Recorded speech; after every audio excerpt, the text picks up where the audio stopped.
मेरे ससुर अंधे थे, इसीलिए मैं उनके सामने बेझिझक रहती थी। पर उस रात जब बिजली कड़की तो आईने में उनकी परछाई देखकर मेरे होश उड़ गए। मुझे लगा था कि इस घर में मेरा मान सम्मान और मेरी मर्यादा पूरी तरह सुरक्षित है, लेकिन उस एक पल ने मेरे विश्वास की नींव हिलाकर रख दी थी। मेरी शादी को 5 साल हो चुके थे। मेरे पति विहान शहर के एक जाने माने आर्किटेक्ट थे और हम अपने पुश्तैनी घर रघुवंशी विला में रहते थे। यह घर शहर के शोर शराबे से दूर एक पुराने इलाके में था।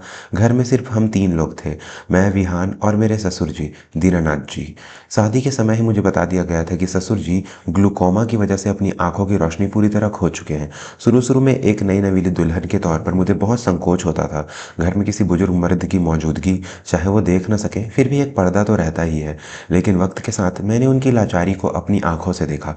वो खाने की थाली टटोलते थे, दीवार पकड़कर चलते थे और कई बार तो भरे हुए गिलास से पानी गिरा देते थे। उनकी वो पथराई हुई आंखें जिनमें कोई हरकत नहीं होती थी, मुझे यकीन दिलाने के लिए काफ़ी थी कि वो सच में कुछ नहीं देख सकते। धीरे धीरे मेरी झिझक खत्म हो गई। गर्मी के दिनों में मैं अक्सर बिना दुपट्टे के नाइटी पहनकर हॉल में घूमती थी। कभी कभी नहाने के बाद बाथरूम से अपने कमरे तक जाते हुए अगर वो सामने भी पड़ जाते तो मैं घबराती नहीं थी। मुझे लगता था कि उनके लिए तो सब काला अंधेरा है, फिर शर्म कैसी। मैं उन्हें अपने पिता समान मानती थी और उनकी सेवा में कोई कसर नहीं छोड़ती थी। विहान अक्सर अपने प्रोजेक्ट्स के सिलसिले में टूर पर रहते थे, इसलिए ससुर जी की पूरी जिम्मेदारी मुझ पर थी। लेकिन पिछले महीने से घर का माहौल कुछ बदला बदला सा लगने लगा था। इसकी शुरुआत बहुत छोटी छोटी घटनाओं से हुई। एक दिन मैंने अपने सोने की बालियां ड्रेसिंग टेबल पर रखी थी। मैं किचन में दूध उबालने गई और जब 10 मिनट बाद लौटी तो बालियां वहां नहीं थी। मैंने पूरा कमरा छान मारा पर वो नहीं मिली। मुझे लगा शायद मेरा ही वहम है, कहीं और रख दी होगी। लेकिन 2 दिन बाद वो बालियां ससुर जी के कमरे के बाहर वाले गमले की मिट्टी में दबी हुई मिली। मैं हैरान थी, एक अंधा इंसान जिसे चलने के लिए लाठी की जरूरत हो, वो इतनी बारीकी से बालियां गमले में क्यों छुपाएगा। मैंने विहान से इस बारे में बात की। वो हंस पड़े। अरे सुमन, तुम भी ना, पिताजी को दिखाई नहीं देता, वो तो गलती से लाठी से टकरा कर गिर गई होंगी और नौकरानी ने सफाई करते वक्त मिट्टी में डाल दी होगी। तुम बेकार में शक कर रही हो। विहान की बातों ने मुझे चुप तो करा दिया, लेकिन मेरे मन का शक गहरा गया था। मुझे अक्सर ऐसा लगता है कि जब मैं सोफे पर बैठकर टीवी देख रही होती हूँ तो ससुर जी अपनी आसान कुर्सी से मेरी तरफ ही देख रहे होते हैं। उनकी गर्दन का कोण, उनके चेहरे का झुकाव, सब कुछ मेरी दिशा में होता था। फिर वो भयानक रात आई। विहान को एक अर्जेंट साइट विजिट के लिए पुणे जाना पड़ा। मौसम बहुत खराब था। दोपहर से ही काले बादल छाए हुए थे और रात होते होते मूसलाधार बारिश शुरू हो गई थी। पुराना घर होने की वजह से बिजली कड़कने पर खिड़कियां ऐसे खड़खड़ाती थी जैसे कोई रात उन्हें तोड़कर अंदर आना चाहता हो। रात के करीब 1 बज रहे थे। विहान का फोन आया कि वह सुरक्षित होटल पहुंच गए हैं। उनसे बात करके मुझे थोड़ी तसल्ली मिली। मैंने सोचे सोने की कोशिश की, लेकिन प्यास के मारे गला सूख रहा था। मैं उठी और पानी लेने के लिए नीचे किचन की तरफ बढ़ी। पूरा घर अंधेरे में डूबा था, बस बिजली की चमक से कभी कभी गलियारा रोशन हो जाता था। मैं किचन में पानी पी ही रही थी कि मुझे ऊपर सीढ़ियों से किसी के चलने की आवाज़ आई। ठक ठक ठक। नहीं, यह लाठी की आवाज़ थी। यह भारी कदमों की आवाज़ थी। कोई बहुत सधे हुए कदमों से चल रहा था। मेरा दिल जोर से धड़कने लगा। क्या घर में कोई चोर घुस आया है? मैंने हिम्मत करके किचन के दरवाजे से बाहर झांका। हॉल के बीचों बीच एक बड़ा सा एंटीक आईना लगा हुआ था। उसी वक्त बाहर जोरदार बिजली कड़की और उस आईने में जो देखा उसे देखकर मेरे पैरों तले जमीन खिसक गई। सीढ़ियों के पास ससुर जी खड़े थे। उनके हाथ में लाठी नहीं थी, वे सीधे तने हुए खड़े थे। उनकी पीठ बिल्कुल सीधी थी और सबसे खौफनाक बात, वो अपने हाथ में एक बड़ी सी फाइल और विहान का लैपटॉप पकड़े हुए थे। एक अंधा इंसान अंधेरे में लैपटॉप और फाइल लेकर बिना सहारे के कैसे चल सकता है? मैं अपने सांसें रोके खड़ी थी। तभी दोबारा बिजली चमकी और मैंने आईने में उनका चेहरा देखा। उनकी आंखों पर वो काला चश्मा नहीं था जो वो हमेशा पहनते थे। उनकी आंखें, वो इधर उधर ऐसे देख रहे थे जैसे कोई शिकारी अपने शिकार को ढूंढ रहा हो। उनकी आंखों में लाचारी नहीं बल्कि एक अजीब सी क्रूर चमक थी। मेरे दिमाग में सन्नाटा छा गया। 5 साल, पिछले 5 साल से मैं एक ऐसे इंसान के सामने बेपरवाह घूम रही थी जो सब कुछ देख सकता था। मेरी शर्म, मेरा संकोच, मेरी निजता, सब कुछ एक झूठ की भेंट चढ़ गया। मुझे अपने आप पर घिन आने लगी और साथ ही एक गहरा डर भी सताने लगा। आखिर वो ऐसा नाटक क्यों कर रहे थे और आज रात वो विहान का लैपटॉप लेकर कहाँ जा रहे थे? दोस्तों, कहानी में आगे बढ़ने से पहले अगर आपको यह सस्पेंस पसंद आ रहा है तो हमारे चैनल को अभी सब्सक्राइब करें और बेल आइकन दबाएं ताकि आगे आने वाला राज आप मिस ना करें।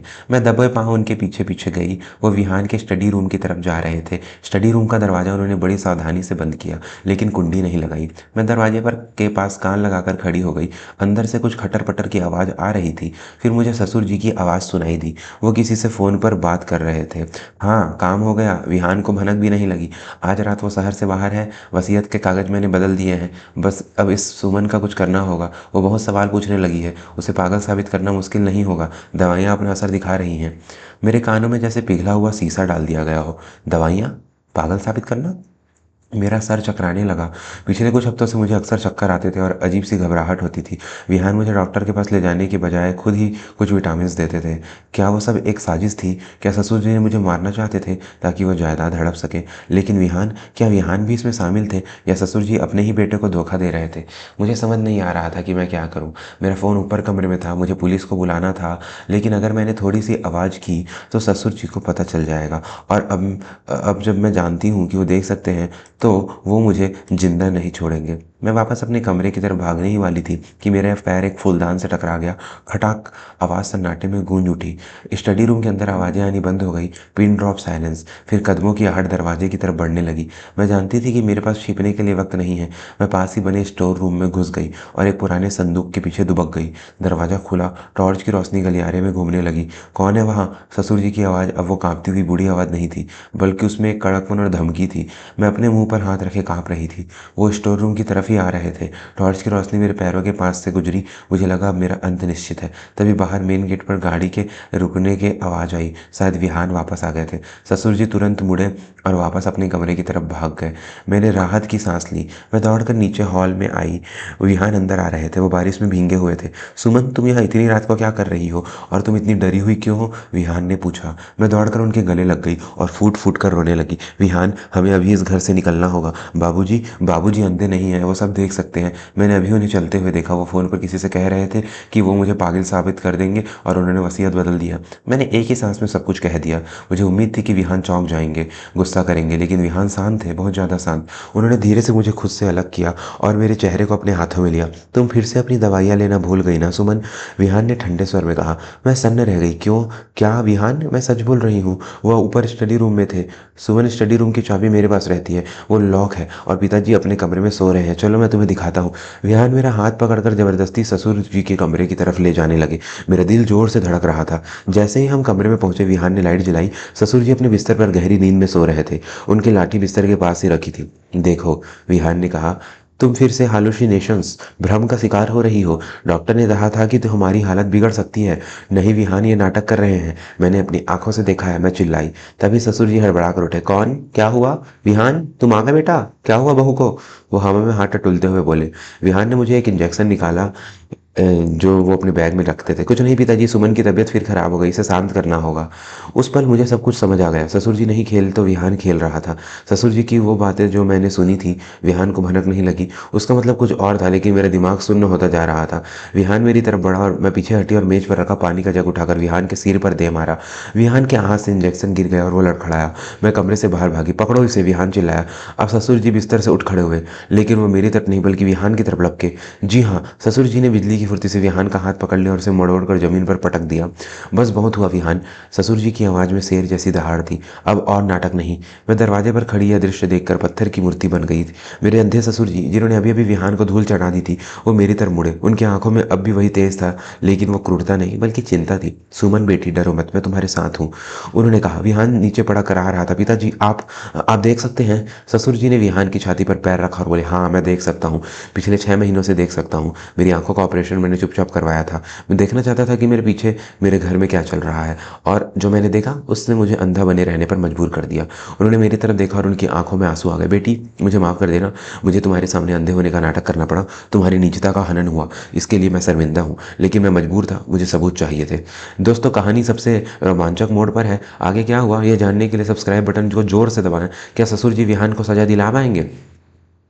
ससुर जी ने अपनी जेब से एक छोटा वॉइस रिकॉर्डर निकाला। मुझे शक हो गया था कि विहान, कि तुम जुए में अपना सब कुछ हार चुके हो और अब तुम्हारी नज़र सुमन के मायके से मिली की जमीन और इस हवेली पर है। तुम सुमन को धीमा जहर दे रहे थे ताकि उसे मानसिक रोगी साबित करके पागल खाने भेज सको और फिर दूसरी शादी कर लो। मैं कांपते हुए दीवार का सहारा लेकर खड़ी थी। मेरा पति, जिसे मैं देवता मानती थी, वो इतना गिर सकता है? ससुर जी ने आगे कहा, आज रात मैंने जानबूझकर वो वसीयत बदलने का नाटक किया और फ़ोन पर जोर जोर से बातें की। मुझे पता था सुमन सुन रही है। मैं चाहता था कि सुमन को शक हो, लेकिन मुझ पर, ताकि वो डर के मारे तुम्हारे पास जाए और तुम अपना असली रूप दिखा सको। क्योंकि जब तक तुम खुद अपनी जुबान से नहीं कबूलते या उस इंजेक्शन का इस्तेमाल नहीं करते, पुलिस तुम्हें गिरफ्तार नहीं कर सकती थी। तभी बाहर पुलिस सायरन की आवाज़ आई। ससुर जी ने पहले ही पुलिस को बुला लिया था। इंस्पेक्टर ने अंदर आकर विहान को हथकड़ी लगाई। विहान गालियाँ दे रहा था, चिल्ला रहा था, लेकिन ससुर जी का चेहरा पत्थर जैसा सख्त था। अब पुलिस विहान को ले गई तो ससुर जी सोफे पर ढह से गए। एक पिता के लिए अपने बेटे को जेल भेजना कितना मुश्किल होता है, यह मैं उनके चेहरे पर देख सकती थी। मैं धीरे-धीरे उनके पास गई और उनके पैरों में गिर पड़ी। बाबूजी मुझे माफ़ कर दीजिए, मैं आपके बारे में क्या कुछ नहीं सोचा, मैंने आपको गलत समझा। उन्होंने मुझे उठ कहकर गले लगा लिया। उनकी आँखों में आँसू बह रहे थे। नहीं बेटी, माफ़ी तो मुझे माँगनी चाहिए। एक ससुर होकर मैंने अपनी बहू की ओट का मान नहीं रखा, लेकिन मेरे पास कोई और रास्ता नहीं था। अगर मैं अंधा न बनता तो आज मैं अपनी बेटी जैसी बहू को खो देता। उस हैवान से बचाने के लिए मुझे यह पाप अपने सिर लेना पड़ा। उस रात मैंने जाना कि जो दिखता है वो हमेशा सच नहीं होता। मेरे ससुर जी ने मेरी मर्यादा लांघी, लेकिन सिर्फ मेरी जान बचाने के लिए। उन्होंने एक पिता का धर्म एक ससुर की मर्यादा से ऊपर रखा। अगले दिन के घर का माहौल बदल गया। ससुर जी ने अपनी आंखों का इलाज सबके सामने चमत्कार बताकर जाहिर किया। लोग कहते हैं विहान बुरा निकला, लेकिन मैं जानती हूँ कि मुझे एक ऐसा पिता मिला है जो अपनी जान और अपनी आंखों की बाजी लगाकर भी मेरी रक्षा कर सकता है। अब मैं उसके सामने वो संकोच फिर से करती हूँ, लेकिन उस संकोच में डर नहीं बल्कि असीम आदर है। मोरल ऑफ द स्टोरी, सीख। कभी कभी बड़ों की खामोशी और उनके अजीब व्यवहार से पीछे हमारी भलाई छिपी होती है। हर बार जो हम देखते हैं वही सच नहीं होता। रिश्तों में विश्वास रखना जरूरी है, लेकिन सतर्क रहना उससे भी ज़्यादा जरूरी है। एक पिता चाहे वह ससुर ही क्यों ना हो, अपनी बेटी की रक्षा के लिए किसी भी हद तक जा सकता है। दोस्तों, अगर आपको यह कहानी दिल को छू गई हो तो वीडियो को लाइक करें और कमेंट में पिता हो तो ऐसा जरूर लिखें। और हाँ, जाने से पहले हम सब्सक्राइब करना ना भूलें, ताकि हम आपको ऐसी ही बेहतरीन कहानियाँ लाते रहें। धन्यवाद।